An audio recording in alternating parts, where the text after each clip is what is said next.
Outside of that, it doesn't make any sense, and you're seeing it firsthand. This is what it looks like when the transfer portal backfires. I guarantee you, if all these men could change their mind and do it over, they'd do it in a heartbeat.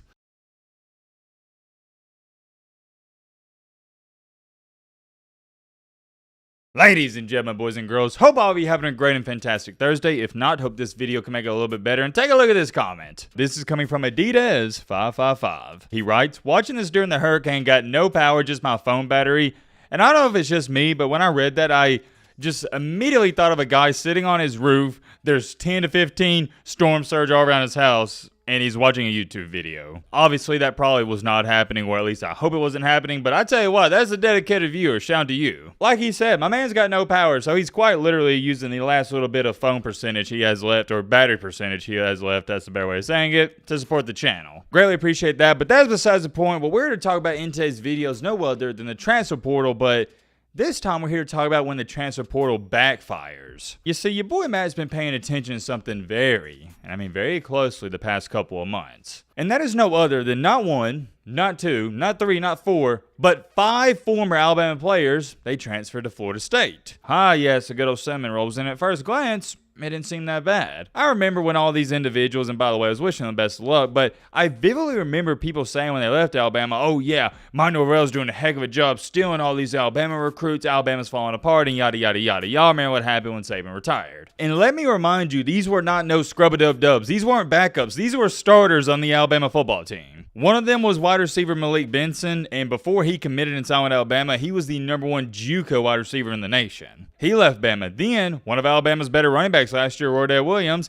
he went to Florida State, and he arguably would have been a starter this year. Just to give you some perspective on Roydell Williams, although he was splitting carries last year, he was the leading rusher in the SEC championship. Cornerback Earl Little Jr., he was a starter for Alabama. And last but not least, linebacker Sean Murphy, he was going to be competing for a starting spot this year. However, despite that, they said, you know what, nah, let's go to Florida State for whatever reason they wanted to. I have no idea why they wanted to leave. They left, that's all you need to know. Maybe it had something to do with Nick Saban leaving. I don't know, but everybody thought these were going to be immediate impact players for Mike Norvell and Florida State. Fast forward time into our current date, well, Alabama, they're a top 10 team in the nation. I know they lost to Vandy, but they're still a top 10 team. And Florida State, they're awful. They suck. But let's take it a step even farther. Let's see how all these individuals are doing. And I'm going to remind you yet again, they would have been starting at Alabama. Roydell Williams on the season, 20 carries, 54 yards, 2 touchdowns, averaging 2.7 yards per carry. Not good. Probably would have done better if he would have stayed at Alabama. Who's next? Let's go with Malik Benson. 18 catches, 224 yards, 0 touchdowns. Not atrocious, but not bad. It also hurts him that he doesn't have a quarterback to help him out. What about Earl Little Jr.? How's he doing?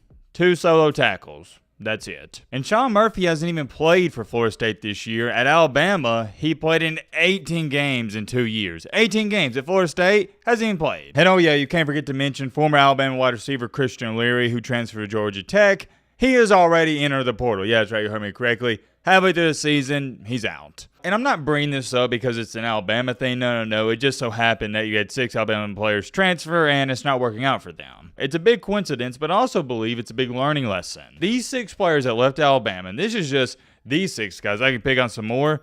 If they would have stayed at Alabama, they'd be in a much better position than what they currently are in now. They are now in what I like to label as no man's land. Christian Leary has already hopped back into the portal, so who's going to want him after leaving 2 schools in less than 2 years? And then all the Florida State guys, they're not even playing a lot. They don't have significant roles. Malik Benson, he is one of the better wide receivers, but it doesn't really matter because Florida State doesn't have a quarterback. If Malik Benson would have stayed at Alabama and he had Jalen Miro throwing on the football, he'd be having a way better season. And now they're in a pickle because they've wasted a year of college football. And that's another thing people don't talk about. When you go to Alabama as a true freshman, there's a reason outside of Ryan Williams you don't see true freshmen starting right away. It takes a while to get into a system, learn it, and work your way up. But when you go to Alabama, you learn the system, and you finally are getting some meaningful snaps and minutes, or you eventually become a starter, it makes 0 sense to just up and leave because you got to go through that whole new process wherever you go from there on out. For example, Roydell Williams was starting games last year at Alabama, competing for that RB1 spot with Jace McClellan, and now he's just fighting to get on the field at Florida State. And they suck. Why is it happening though? Because he's a first-year player at Florida State, so it's just like he's a true freshman there. Most of these guys that enter the portal aren't just going to go to a new school and pick up on it just like that, within the snap of a finger. And plus, too, you got to earn the coach's trust. That takes a while. There's just a lot to it. And y'all know this. I like the transfer portal. I'm a fan of it because it gives these players a fresh start if they need one, but we've seen it time after time after time. When you look at the bigger picture, more times than not, 85% of these guys would have been better off just staying at the school they were at first. And 85% might be underdoing it. It's more so of 95%. It is very rare for a guy to leave one school, transfer around somewhere, and become a superstar just like that. I'm trying to think about it. Where has the transfer portal really benefited a player? I know we got Joe Burrow, Jahmyr Gibbs, the running back for Alabama. That really boosted up his draft stock, transferring from Georgia Tech to Alabama. Who else? Not Dylan Gabriel. He was doing fine at Oklahoma. You see what I'm saying? I mean, I can't even list guys off the top of my head, whereas I can name thousands of guys that transferred and didn't work out for him. Ajayi Hall, if you've been keeping up with the channel, you know him. Cormani McClain, Amari Knoblack. Where did that guy go? We need to make a video about him, talking about where he's at, and the list goes on and on and on and on. I think as the years go by, you'll see actually less players in the portal because there'll be many examples and cases like this where players see, oh yeah, leaving the school might not be best for me because for this guy in point two, Earl Little Jr. or Malik Benson or Christian Larry, it didn't work out for him, so it's probably not going to work out for me. A major red flag to me is when you have a starter. Let me repeat that. You have a starter in the transfer portal. But going back to this, and I'm curious, let me know your thoughts on this down below in the comment section. I couldn't believe it then, and I have a hard time believing it now.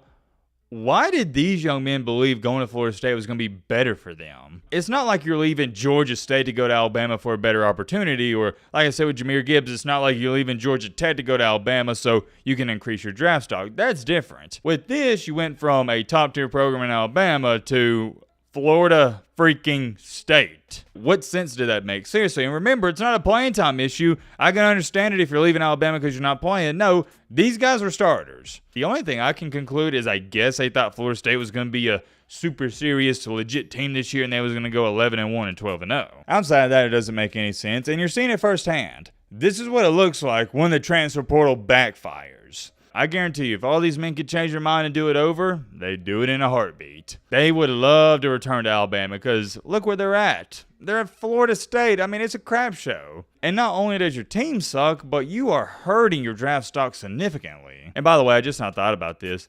Who in the world told these guys that leaving Alabama and going to Florida State, with all due respect, is going to be what's best for their football career? Can't emphasize it enough. That's just one of the many examples. This is happening everywhere else in the nation as well. I already know some people are going to be running to the comments and say, Matt, well, what about Caleb Downs? He left Alabama, he entered the portal, and it's working out great for him. And yeah, you're 100% right, but that's a rare case and example because Caleb Downs, he's just really, and I mean really good. He's a guy where you can plug him in anywhere and he's going to be just fine. Most of the other guys, not so much, and you're seeing that firsthand. There's many more things I could say. I do want to make this a short, simple, and sweet video. I'm curious. Let me know your thoughts down below. But